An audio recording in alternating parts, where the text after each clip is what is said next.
श्रीमंतांनी स्वतःहून घरगुती गॅस म्हणजेच LPG साठी मिळणारं अनुदान नाकारावं म्हणून मोदी सरकारनं गिव्ह अप योजना सुरू केली। मात्र गिव्ह अप योजनेचे गोरगरीब कसे बळी ठरतायत याचं उदाहरण साताऱ्यामध्ये पाहायला मिळतंय।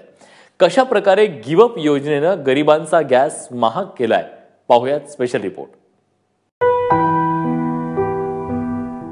नरेंद्र मोदींचं पत्र आल्यापासून विकास जावळेंची झोप उडाली आहे। बरं, पत्र तेही अभिनंदनाचं। तुम्ही म्हणाल पंतप्रधानांनी अभिनंदन करूनही जावळे इतके दुःखात का आहेत? तर बघा, LPG सिलेंडरची नोंदणी करताना चुकून जावळेंनी सबसिडी गिव्ह अपचं बटन दाबलं।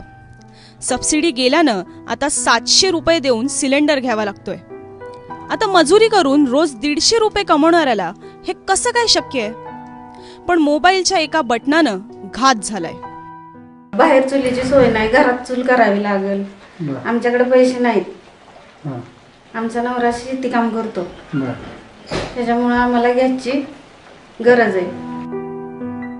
कवठे गावात अशा 6 जणांचं मोदींनी पत्र पाठवून अभिनंदन केलंय। त्यात पद्माकर पोळ सुद्धा आहेत। जेमतेम शेतीत घराचा गाडा सांभाळणाऱ्या पोळांना आता सबसिडी परत कशी मिळवायची याचीच चिंता लागलीय।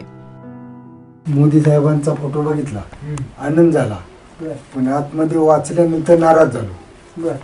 एकदम अचानकपणे अनुदान बंद झालं। ते काय आता ती जर झाली दुरुस्त तर ठीक, नाही तर तो गॅस बंद।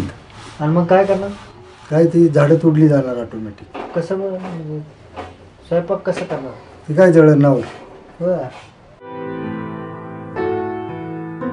शंकर देवकर गुरढोरं सांभाळतात, दुधाचा व्यवसाय करून पोट भरतात। त्यांचीही अशीच गत आहे। काय माहिती ते कुठं काय कुठलं एक दाबा म्हणतात, 2 दाबा म्हणतात, 0 दाबा म्हणतात, त्यातलं काय कळलंच नाही। त्या गडबडीत काय झालं काय कळलंच नाही। आमचं आपलं सबसिडी चालू व्हावं, आपलं काय मागलं जर मिळालं तर ते हरकत नाही, इथून पुढे ते चालू व्हावं। आणि तो गॅस बंद करून कार्ड बंदच करून टाकावं लागेल। सबसिडी सोडण्या इतकं सबसिडी परत मिळवणं सोपं नाहीये। त्यात वाया गेलेला वेळ आणि मनस्ताप हा वेगळाच। शिवाय जोवर सबसिडी मिळत नाही तोवर 700 रुपये देऊन गॅस सिलेंडर घ्यावा लागेल, ती आणखीच वेगळी बाब।